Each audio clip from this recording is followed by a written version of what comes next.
حبايبي وأمارات HD آسيا، وحشتوني جدا جدا جدا. أماراتي اللي بيكتبولي أحلى الكومنتات فين؟ الأمراية مريم، والسكرة شيماء، والجميلة آريا، والحلوة إسراء. معاكم دودو من تيم HD آسيا، ويلا بينا. بتبدأ الحكاية مع مارت وريث عيلة سونج اللي هي أغنى عيلة في كياسين، وبنشوف القادر جده اللي رجله والقبر نازل على ظهره بالخرزانة. وعلى آخر الزمن انت يا مارت اللي كان بيتهزلك رجالة بشنبات، مراتك تمشي كلمتها عليك وتقولك مش هخلف، فتقوم قايل لها نو بروبلم يا بيبي، معاكي في كل اللي يريحك، وفي ده هي العيلة والنسل اللي هيتقطع بدري بدري. واللي انتوا شايفينه قدامكم ده حوار العيلة معتادين عليه كل يومين والتاني. مارت وجده يشدوا مع بعض، فيقوم جده رنه علقة تمام التمام. المهم يا فنزيتشي، لما ليلى المدام بتاعت ابننا بتاخده تعالج له الجروح اللي شلفطت ظهره، بيصعب عليها، ولو ان كل ده من ورا راسها، بس نقول ايه بقى، بيحبها. بيبي انا اسفة، بيبي ذاتس اوكي، انما انا اسفة دي ما اسمعهاش خالص. وبعدين انا اصلا راجل ماليش في زن العيال، كفاية انتي عندي بالدنيا وما فيها. هتقولولي يا دودو، طب وهي الفقرية دي مش عايزة تجيب له حتة عيل ليه؟ ده حتى العيال عزوة. هقول لكم معذورة بقى يا حبايبي، اصل بيني وبينكم كده من كذا سنة القادر ابوها خان امها وهي حامل، فقامت امها يا روحي عليها لما عرفت اتقهرت وحصل لها اجهاض، وكانت ليلة ما يعلم بها غير ربنا، وفي الاخر اتوفت وعاشت ليلى وحيدة تعيسة بائسة. ومن وقتها بقى وبنتنا بقى عندها فوبيا من الحمل والخيانة وكل الحاجات دي، وخايفة تجيب حتة عيل فتتخزوق زي أمها ويعيش ابنها ولا بنتها نفس الحياة البائسة اللي هي عاشتها. المهم يا فنزيتشي إنها في الوقت الحالي بتقول لنفسها يا بنتي يا ليلى، انتي مش شايفة مارت بيعاملك ازاي؟ ده بيتمنى لك الرضا ترضي، ده الرجالة من غير استثناء كرامتهم خط أحمر، وهو بيتحمل من جده ياما علشانك، فواحد بحنيته دي ولا يعرف للخيانة طريق. ومن هذه اللحظة بتقرر تتخطى مخاوفها وتعمل له مفاجأة كده خفيفة لطيفة، وتحمل في حتة عيل يونس عليهم حياتهم وهيخلصهم من زن جده. ولما بتطلع على المستشفى علشان تعمل الفحوصات المطلوبة،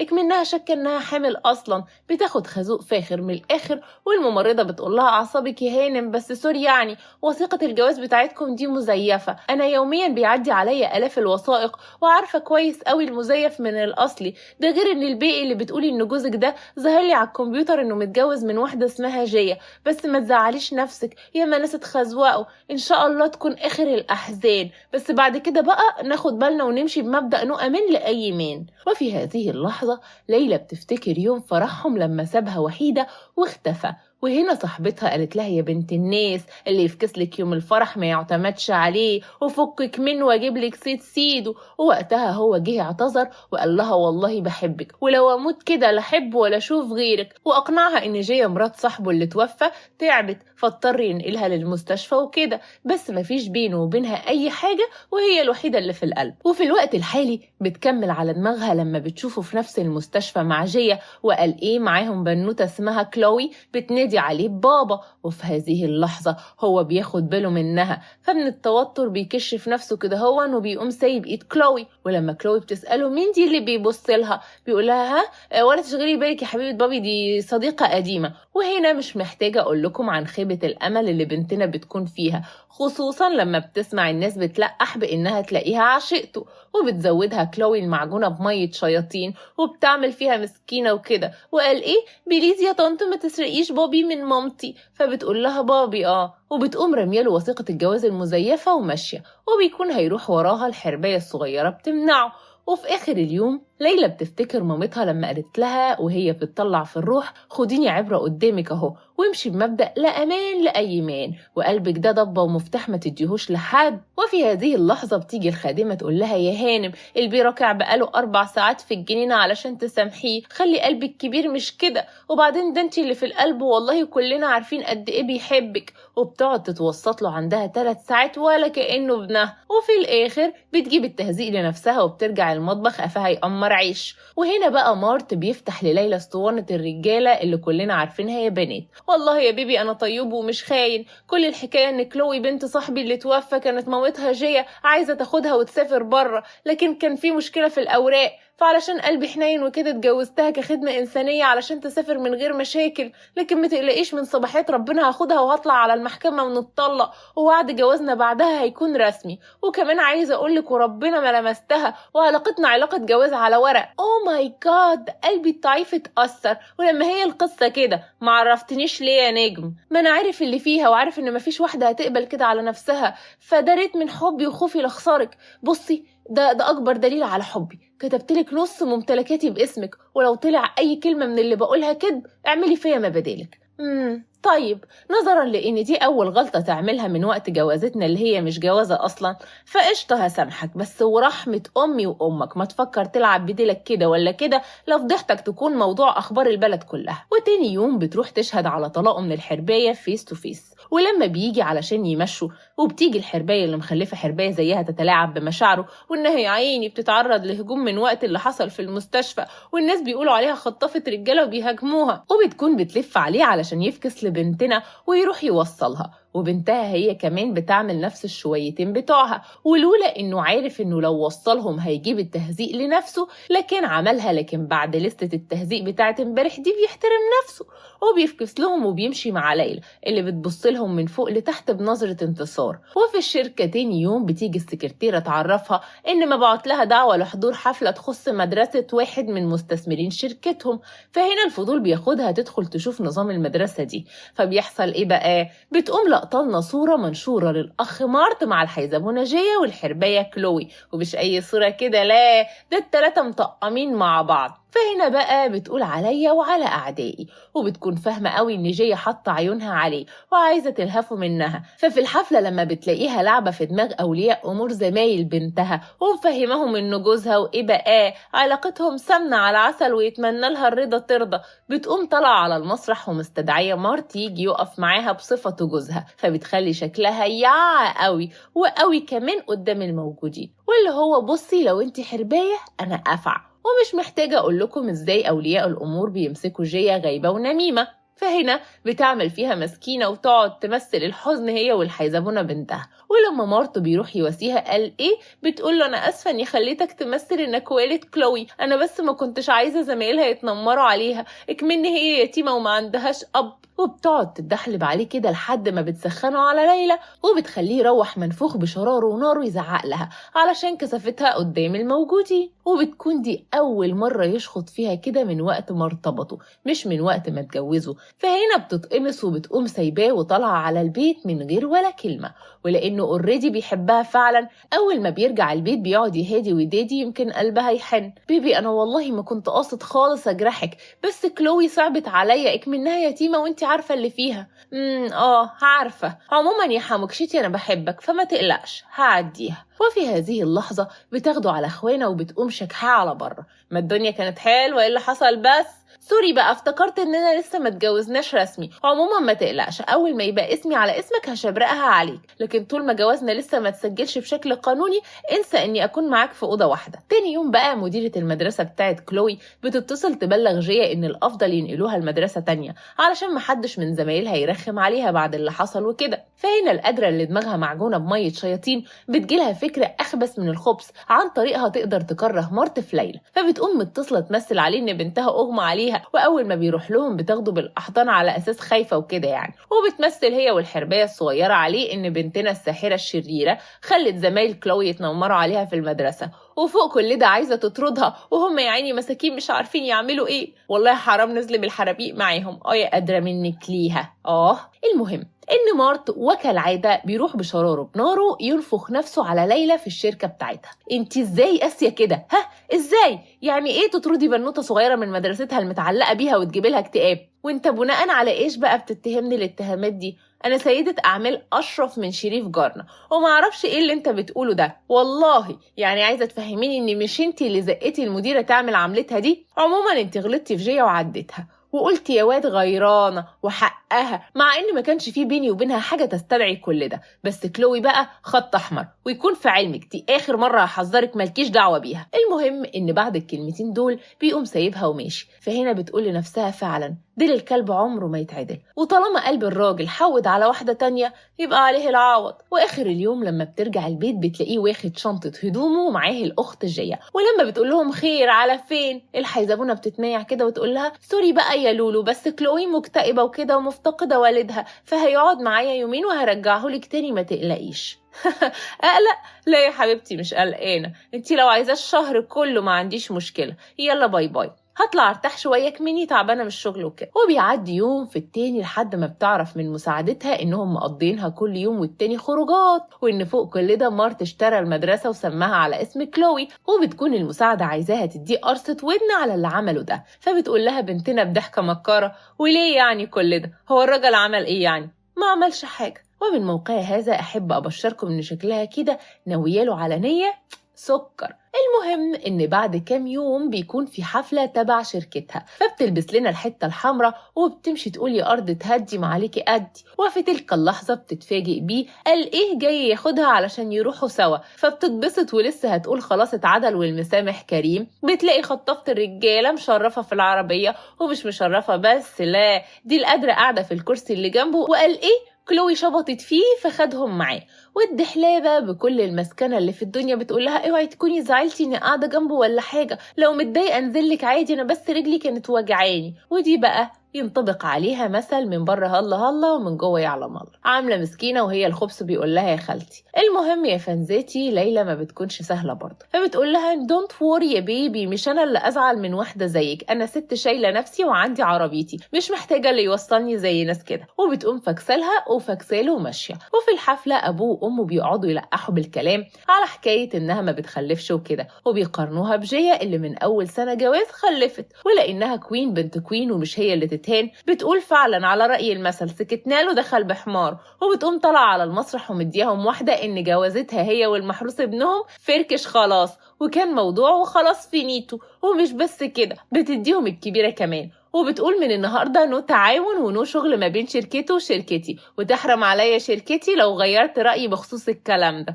وهنا بقى القادرة اللي كان مغفلها بقاله 3 سنين وعايش معاها في الحرام، وفوق كل ده متجوز من واحدة تانية ومقضيها خروجات معاها هي وبنتها كل يوم والتاني، بتكون البجاحة واخداه لأنه شايف إنه ما عملش حاجة تستاهل كل اللي بتعمله ده. فهنا بقى لسانها بيفلت منها وبتقوله على رأي المثل عويل ولسانه طويل. وبتقوم كشفة المستور كله قدام عيلته، وإزاي غفلها السنين دي كلها ومسجل بنت لا من لحمه ولا من دمه على اسمه، في حين إنه مش مسجل عقد جوازهم. على فكرة بقى يا بيبي انتي اوفر، انا مش عملتلك اللي عايزاه وطلقت جيا وقلت هتجوزك بعد شهر علشان ما ينفعش نتجوز الا بعد شهر من الطلاق، وبعدين بقى ما انا رسيتك على اللي فيها وقلتلك السبب اللي اتجوزتها علشان ولا. وهنا بقى الحرباية الكبيرة بتعمل فيها المسكينة المغلوبة على أمرها، وبكل محن بتقول لها بلاش تلوميه، هو مشاعره غلبته وما قدرش يشوف كلوي محرومة من إن يكون عندها أب زي العيال اللي في سنها. عموما أنا عذراكي لأنك ما بتحبيش الأطفال وما كانش عندك نية تخلفي، ومين قال ده؟ بس شكلك ما تعرفيش إن أنا حامل. وهنا الموقوس بينط من الفرحة، بجد يعني أنا هكون أب؟ أنا حامل، بس أنت ملكش حق في البيبي ده، أنا واحدة ما تربطكش بيا أي صلة قانونية، فخليك بقى مع حبايب القلب احسن صاحبك يطلع من تربته ولا حاجة يلومك انك مش مهتم بيهم. ليلى انا اسف، صدقيني لو كنت اعرف انك حامل كنت طلقتها من زمان وسجلت جوازنا. بصي فرصة اخيرة، ان شاء الله عدم امي ما هزعلك تاني، ولو على جاي وكلوي هكشحهم لك على اي دولة بره يستقروا فيها ويبعدوا عن حياتنا خالص. سوري بقى بس الفرصة ما بتجيش مرتين، يلا باي باي. على فكرة بقى انت زودتيها، الحوار مش مستاهل كل ده، امال لو كنت خنتك بجد بقى ومقضيها شرب ونسوان كنت هتعملي ايه؟ وماله يا بيبي، انا ما يرضينيش برضو اكبتك، فبقولك اهو فركش اعمل بقى اللي انت عايزه. وبعدين نسوان ايه؟ مش محتاجهم في حاجة، عندك جيا هي هتموت كده موت وتكون معاك. لو خايف على البيبي ما تقلقش، هشبرقها عليه دلع وحنية لدرجة تخليه ما يفكرش يسأل عنك خالص، وده لاني مش ناوية اكون زي مامتي واجيب التعاسة لنفسي علشان راجل خايب مش دريان مصلحته مع مين. قبل ما انسى، انا عندي كراش جديد وصراحة كده مش عارفة احدد هو البيبي من مين بالظبط. وبعد هذه اللحظة الموكوس بيطب مكانه ساكت، بينما هي بتمشي تقول يا ارض تهدي معاليكي قطعة حلويات قدي، وعلى وشها ضحكة انتصار مسكرة زيها. وفي المستشفى لما بيفوق بدل ما والده يقول له انت كويس يا حبيبي اجيب لك بق ميه تبلع ريقك اي حاجه كده تحسسه بدفء وحب العيله، بيهزقه علشان راح اتشطر قوي وكتب لها نص ممتلكاته باسمها ودلوقتي قالت له فركش خلاص، ولانه زي ما قلت لكم وقع في حبها بس متغفل ما بيفرقلوش كل الكلام ده، قد غيرته من انها تكون حامل من غيره بعد حب 8 سنين بحالهم، فبيقوم مكشر كده هون واللي هو بقول لك ايه كل ده من ورا راسك، وبيديها واحده بانها تستعد للسفر، وجري بيطلع على بيت ليلى علشان يصالحها وكده، لكن ما بيلاقيش ليها اي اثر، وهناك الخدم هم كمان بيكونوا قلبين عليه، فبيكشروا له كده هون وبيقولوا له خير يا بيه حضرتك بتعمل ايه بس هو انت ما تعرفش ان المدام بتاعتك كشحت كل حاجتك اللي كانت هنا على بيت الحيزبونه اياها ولا عارف لا يعرف يا بيه. وهنا بيتفاجئ ان بنتنا بنت اصول وسايباله وثيقه كاتباله فيها ممتلكاته اللي كانت اداها من فتره، ولما بيتصل بمساعده علشان يعرفه لو مرتبطه بجد ولا بتصير غيرته وخلاص بيختفي له ساعه كده وبيتصل يقول له ولا في حياتها كلب حتى، وبيعرفوا انها حامل من شهر، وفي الوقت ده علاقتهم كانت فل الفل يعني رسمي نظمي حامل منه، وفي الوقت ده بتكون هي قاعده في شركتها كافي خيرها شرها بتلاقي الحيزبونه اياها داخله عليها وعينيها بتطق اشارات، وقال ايه القادره جايه تقول لها ايدك على مليون رصه واحده وهاخد كلوي واطفش من البلد كلها وافضلك الجو خالص، والبجحه بتطلع كانت عايزه تخطفه منها علشان فلوسه مش اكتر، ودلوقتي شايفاه مش مديها وش فقالت تلعب على بنتنا، لكن ليلى كده كده فاهمه اللي فيها فبتقول لها سوري يا قطه دلوقتي هو في نظري ما يسواش المبلغ ده، يعني كله شاكب راكب على بعضه في نظري كده يعملوا 17 جنيه وكيس اندومي اخره يعني، بالاضافه لانه ولا يفرق لي اصلا، فتهنوا ببعض بقى بعيد عني، وبيفضلوا كده ينقروا في بعض لحد ما هذه التس خطافه الرجاله بتقول على ابن ليلى ابن غير شرعي، فبتقوم جايباه لنفسها، وليلى بتلطعها قلم ثلاثي الابعاد من اللي قلبكم يحبه. ومن هذه اللحظة بتمشي من الشركة وبتختفي خلاص، وبيلف مارت كعب داير على رجليه يمكن يعطر فيها، لكن ازاي بتكون فص ملح وداب، ولما بيقول لصاحبتها المقربة يمكن قلبها يحن عليه وتعرفه مكانها بتقول له بطلع روحك انا من الاول اصلا وقلت لها بلاش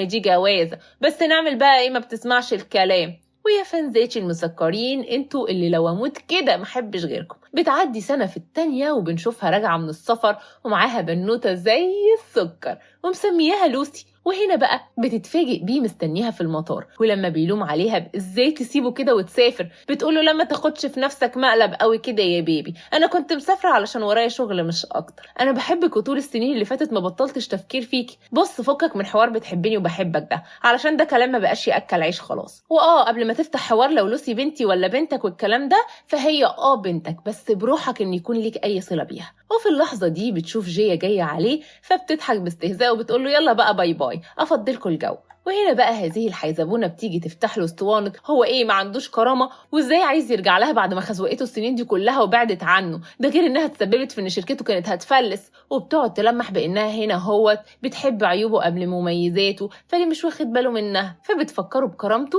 وناسي كرامتها هي. المهم انه وللمره الالف بيقول لها يا بنت الناس قلبي مع واحده تانية ففكك مني خالص، وبيقوم سايبها ومفلسع. ومن كلام ليلى مع صاحبتها بنعرف انها رجعت علشان عايزه تستثمر في مشروع كبير، واول ما بتوصل البيت بترسي بنتها لوسي على حكايتها مع والدها وبتقول لها الاختيار في ايديها، عايزه تعتبر والدها ويقضوها خروجات وكده مش هتعارض، لكن علشان ونعمه التربايه البنت بتطلع اصيله وبتقول لها اللي يزعل مامتي يبقى زعلني، فبلا بابا بلا جده انتي اهم منهم كلهم. المهم ان في اخر اليوم بتيجي اللي ما يتسمى عليها تلقح على ليلى بالكلام، وقال ايه فاكره ان البلد بلد ابوها وعايزاها تاخد بنتها وترجع مكان ما كانت، اصل كده هتبوظ خطتها، ولان بنتنا ما فيهاش دماغ ليها بتاخدها على قد عقلها وبتعمل من بينها لحد ما بتلاقيها هتغلط في بنتها فبتقوم مديها قلم بيخلي لسانها يقف عن الكلام خالص، تسكت بقى وتحترم نفسها. لا برضه بتطلع على اهل مرته وبتعمل فيها المسكينه المظلومه اللي اتضربت علشان خايفه على ابنهم من ليلى، ولانهم مغفلين وفاكرين ان ليلى فعلا كانت حامل من حد غيره بيقولوا لها ولا تزعل نفسها وحلفان على حلفان مرت ما هيتجوز غيرها بس تشد حيلها هي كده وتجيب رجليه. وتاني يوم في المؤتمر بتاع المشروع اللي ليلى عايزه تاخده بتتقابل مره تانية معاها وبتكون مع والده مارت اللي اول ما بتشوفها بتقف تتنمر عليها كالعاده، وبتكون فاكره ان بنتنا هتسكت زي ما كانت بتعمل زمان، لكن ده ما بيحصلش وحرفيا بتمسكها غسيل ونشر واللي هو انا فوقتلكم بقى يا عيله قذره، وفي النهايه الثعبانة هي اللي بتفوز بالمشروع لما بنتنا بتحس إن في حاجة غلط، لأن الخطة بتاعتها كانت أي كلام، ما تجيش جنب خطتها حاجة، وفي الآخر بتعرف إنها مشيتها بالحب والرشاوي، فبتقوم طالعة على الشركة بتاعة المشروع علشان تقابل يان الرئيس وترسيه على اللي فيها. لكن من سوء حظها بقى ما بيكونش موجود، فبتسيب له تقرير فيه كل حاجة مع السكرتيرة وبتفلسع هي. وبيوصل هو في نفس اللحظة دي وبيشوفها وهي بتركب الأسانسير، فبيتسمر مكانه وهو بيتأمل ملامحها، وبيكون واضح قوي إنه عارفها من قبل كده. وده لأنه أول ما بيقرأ التقرير اللي سابته وبيعرف بخصوص اللي حصل بيقوم ساحب المشروع من جيا ومديهولها فورا. ومن قهرة جيا بتقول طب والله لنا منتقمة منها في أكتر حد بتحبه، وبتقوم نشر إشاعة عن لوسي في الحضانة بتاعتها بإنها ابنة غير شرعية، وبسبب ده بتتخانق مع زمايلها وبيضربوا بعض، وبتكون مدعكة على الآخر. ولما ليلى بتطلع على الحضانة عشان تعرف اللي حصل بتلاقي مارت هناك، فبتهزقه علشان فاكرة ان هو اللي ورا الإشاعات دي، بينما هو بيعرف ان إشاعة قذرة زي دي ما تطلعش غير من جيا. فبيروح يمسكها غسيل ونشر وبينهيها معاها بانه هيقول لها لآخر مرة جواز منها مش هيتجوز، وليلى وبنته خط أحمر فتبعد عنهم أحسن لها. وتاني يوم بيروح يعتذر لليلى على اللي حصل، وفي هذه اللحظة بيعرف ان لوسي اتخطفت، فمن غير تفكير بيطلعوا على بيت جيا، لكن بتنكر انها تعرف حاجة عن اللي حصل ده، وبتقول لهم اتشل لو كنت بكدب عليكم. وبعد ما بيمشوا وبتدخل لأوضة القدرة بنتها علشان تطمن عليها، بتلاقي لوسي فاقدة وعيها على سريرها وهي ماسكة سكينة وناوية تخلص عليها علشان مارت ما يكونش أب لحد غيرها. بنتها ختمت على شرها يخرب بيتها. المهم إنها بتمنعها بسبب خوفها من إنها تجيب لها مصيبة، وهم كده كده أول الناس المشكوك فيهم. وفي هذه اللحظة بيتفاجئوا بوالد ووالدة مارت داخلين عليهم، ودول بقى بدل ما يهزقوهم على اللي بيحصل ده بيشجعوا الحرباية الكبيرة تبيع لوسي لتجار الأعضاء، ويدوب بتاخدها وبتمشي من هنا. مارت وليلى بيرجعوا من تاني وبيعرفوا منهم إنها حفيدتهم، فجانب الحنية بيشتغل وبيقعدوا يندبوا حظهم اللي هببوه، وفي النهاية بياخدوهم وبيطلعوا على المكان اللي جيا فيه. لكن للأسف بيوصلوا متأخر، وبتكون باعت لوسي خلاص. ويا بنت الناس يهديك يرضيك البت فين؟ تقول لهم بنت مين؟ أنا معرفش حاجة عن اللي انتوا بتتكلموا عنه ده. وفي هذه اللحظة بيتفاجئوا بمساعد يان جايبها، وبيطلع إنه كان عارف بخصوص اللي بيحصل، فجمع معلومات سريع وأنقذها. وفي النهاية جيا بتشرف في السجن وبنتها بتشرف في دار الأيتام، وبيحاول جد لوسي وجدتها يصلحوا اللي عملوه ويعتذروا من لوسي وليلى، لكن بيتهزقوا وبيتهزق مارت هو كمان بكمالة الليستة. وبتقول لهم ليلى يحمدوا ربنا انها ما بلغتش ان ليهم يد في اللي حصل لبنتها، ومن النهارده يا ريت ما تشوفش وشهم تاني علشان بتتقفل من الحياة كلها. ومع ذلك مارت ما بيفقدش الامل وبيفضل لازق لها 24 ساعة قدام البيت، يمكن قلبها يحن وتسامحه. بينما صاحبتها بتقول لها بقولك ايه، فكك منه وتعالي شبرقها عليكي بحته عارض من الحنة انما ايه. وهناك يان بيروح يلطف ويعطف معاها على انه عارض يمكن تحن لانه وقع من زمان، لكن ولا بتديله وش، وبتقوله على المدرسه يا بيبي انت لسه صغير على الكلام ده. وتاني يوم بتتفاجئ بيه في قلب بيتها، وقال ايه جاي يقدم على وظيفه مدرب السباحه بتاع بنتها. فبتتصدم واللي هو ازاي يعني؟ فبيقول لها ما اصلي اتأثرت بقى من كلامك امبارح وقلت ابداها على نضيف. فهنا بتقرر تديله فرصه. ولما مارت بيجي وبيشوفهم سوا نار الغيره بتشتغل، وبيقعد يلقح عليها بالكلام ويسالها اذا ما كانتش عايزه ترجع له عشان ده، وبيلوم عليها علشان ما عندهاش مشكله تكون مع واحد اصغر منها. فهنا بقى يان بيتحمق لها وبيقوم ضربه وبيقضوها كده ضرب في بعض لحد ما بتفرق ما بينهم، وبتقوم لطعة مارت قلم فاخر بالآخر وطرداه ذليل عليه المهان من بيتها. المهم إن لوسي لما بتشوف شهامة يان مع أمها